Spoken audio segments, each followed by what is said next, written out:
Merci pour cet éclairage qui va justement donner la parole à un médecin qui lui, ben voilà, fait dans son domaine d'activité qui est la médecine du travail, la prévention dans le milieu du travail, qui a fait aussi ses propres recherches, ses propres analyses et qui est un infatigable intervenant et acteur de toutes ces solutions et ces expérimentations dont il va nous parler en quelques mots maintenant. Merci de m'accueillir aujourd'hui. Alors effectivement, je suis intéressé aussi à tous les sujets qui ont été présentés là, à la fois les aspects syndémiques, la prévention, la vitamine D, c'est des sujets vraiment qui me parlent, les perturbateurs endocriniens qu'on essaye d'identifier en milieu professionnel avec toute la difficulté via la source d'information, notamment des fiches de données de sécurité et la complexité d'arriver à avoir ces infos en milieu professionnel.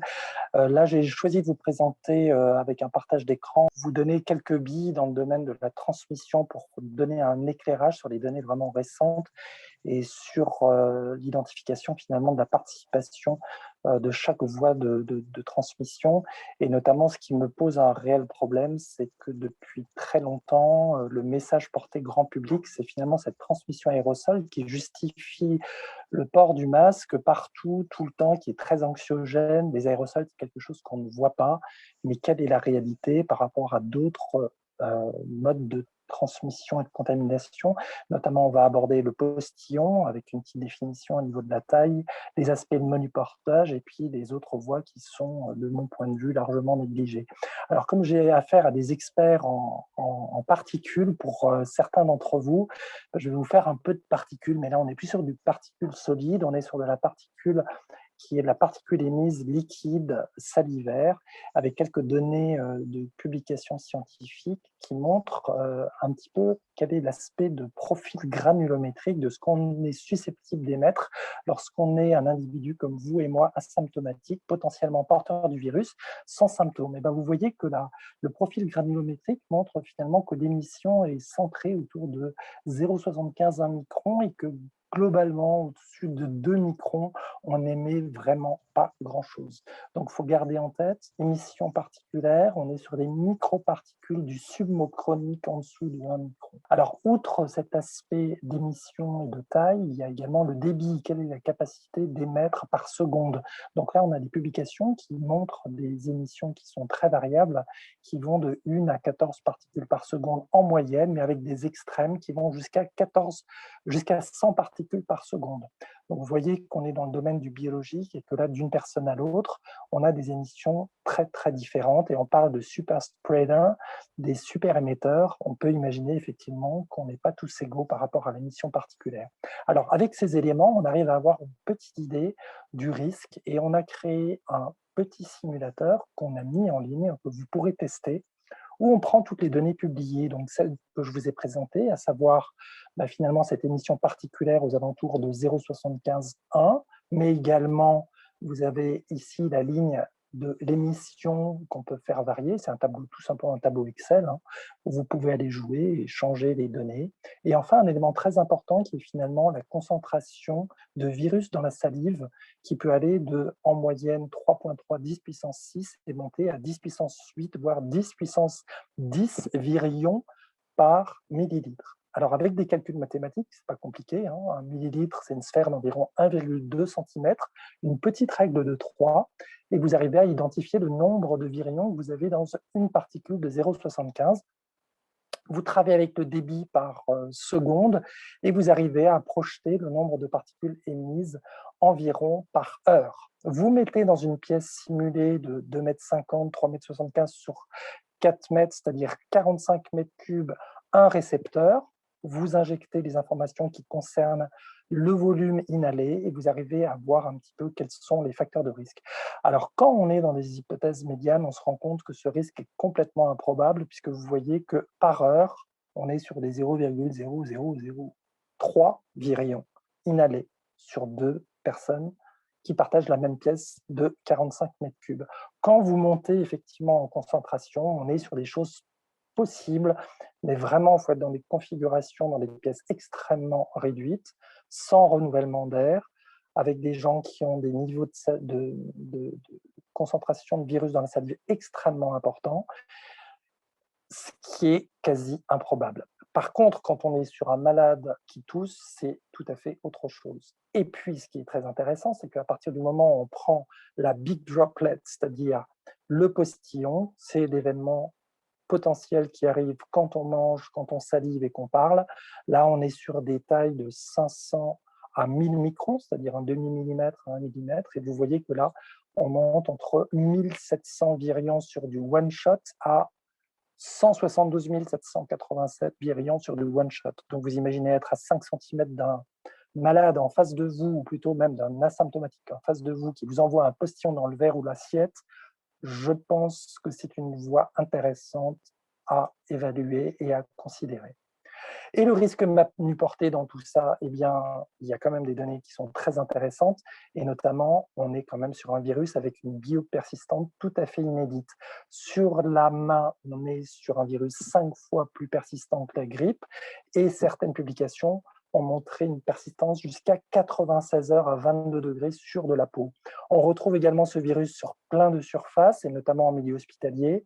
Il a pu être montré dans des hôpitaux chinois que 15% des grands étaient SARS-CoV positifs, mais également des distributeurs de savon et des imprimantes et des téléphones. Des surfaces sont majoritairement touchées, contaminées. Et puis, ce qu'on voit également, ce qui est assez surprenant, c'est que l'écran facial des soignants qui est positionné au niveau du visage finalement des malades est très rarement contaminé. Sur une série où il y a eu du test surfacique, on était sur un écran facial sur 58 qui était positif, c'est-à-dire 1,7%. Et puis ce qu'on sait finalement, c'est que ces mains potentiellement qui sont contaminées suite au mouchage, par exemple sur un patient polysymptomatique, ces mains vont aller au visage, et on sait que dans nos habitudes, cette gestuelle très répétée, main à la bouche, main aux yeux, c'est également une source potentielle de passage du virus de la surface vers la main et de la main au visage. Alors, d'autres éléments qui sont assez surprenants et inquiétants, on peut dire, c'est cette biopersistance sur ces surfaces. À partir du moment où il y a un contact avec le masque, vraisemblablement, on dépose du virus sur ce masque.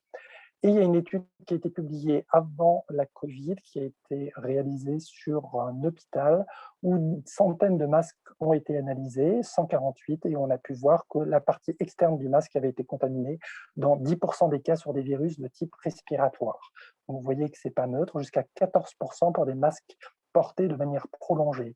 Une autre étude qui montre également une biopersistance sur la matière qui est le masque, qui va jusqu'à 21 jours.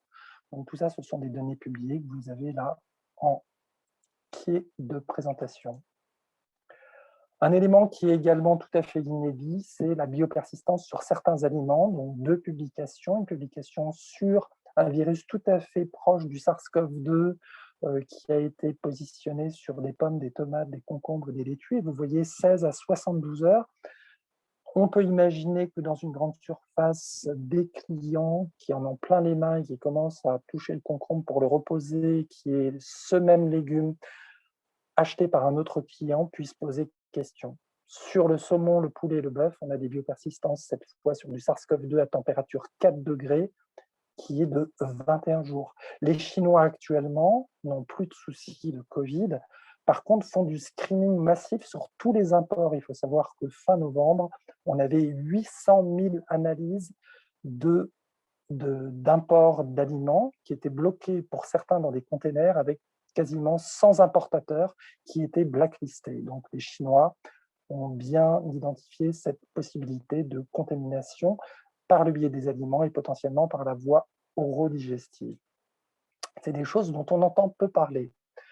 Alors, les avis d'experts évoluent au fil du temps, et là, vous avez quand même deux sociétés savantes avec la Société d'hygiène hospitalière et la Société de pathologie infectieuse de langue française qui ont publié un petit peu leur point de vue et leur avis et qui recentrent vraiment la problématique sur l'hygiène des mains qui est vraisemblablement vraiment sous-estimée. Vous voyez qu'il y a des publications qui donnent des données avec un petit peu le pourcentage de risque et de contribution en fonction de la voie de pénétration. Mais il y a également cette voie de pénétration oculaire, puisqu'on a montré que la seule port des lunettes était susceptible de protéger les gens avec une réduction de risque de 64 à 78%.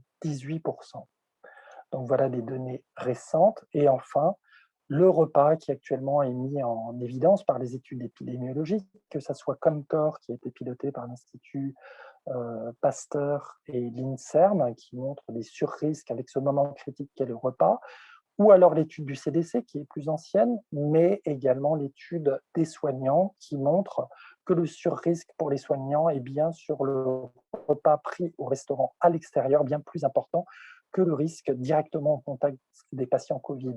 Et donc là, on a la compréhension. Le repas, c'est le moment où on hypersalive physiologiquement. Le postillon, comme je vous l'ai dit, atterrit potentiellement dans le verre ou l'assiette du vis-à-vis. Et puis, on a les mains souillées avec des surfaces qui sont manu-partagées.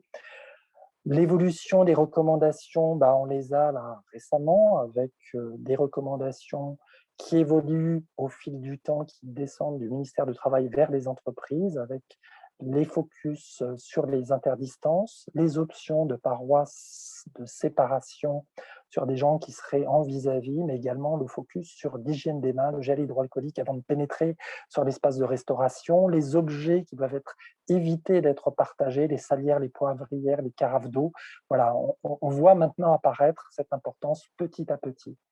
D'où notre action également, qui est une initiative tout à fait originale sur le restaurant Zéro Covid, qui est en réalité une présentation un peu des innovations technologiques pour sécuriser à la fois finalement la source potentielle qui pourrait être de la cuisine jusque à l'espace de consommation avec une technologie UV LED qu'on met un petit peu en lumière, c'est le cas de le dire. Et puis ensuite, tout un protocole qui sécurise l'arrivée du client avec le gel hydroalcoolique, un espace réservé, sanctuarisé pour éviter que les verres, les bouteilles ne passent d'un espace à l'autre. Et voilà qui est un projet qu'on pourra détailler ou que vous pourrez relire dans les articles qui sont sortis dans la presse ou sur les grands médias, qui devrait permettre, on l'espère, la réouverture de nos restaurants. Voilà, je vous remercie et je vous souhaite de bons ateliers, surtout de rejoindre le réseau des observateurs de l'hygiène des mains qui a pour objectif vraiment d'être bienveillant et d'être un petit peu un indicateur de cette évolution qu'on attend sur ce trou dans la raquette. Merci à tous.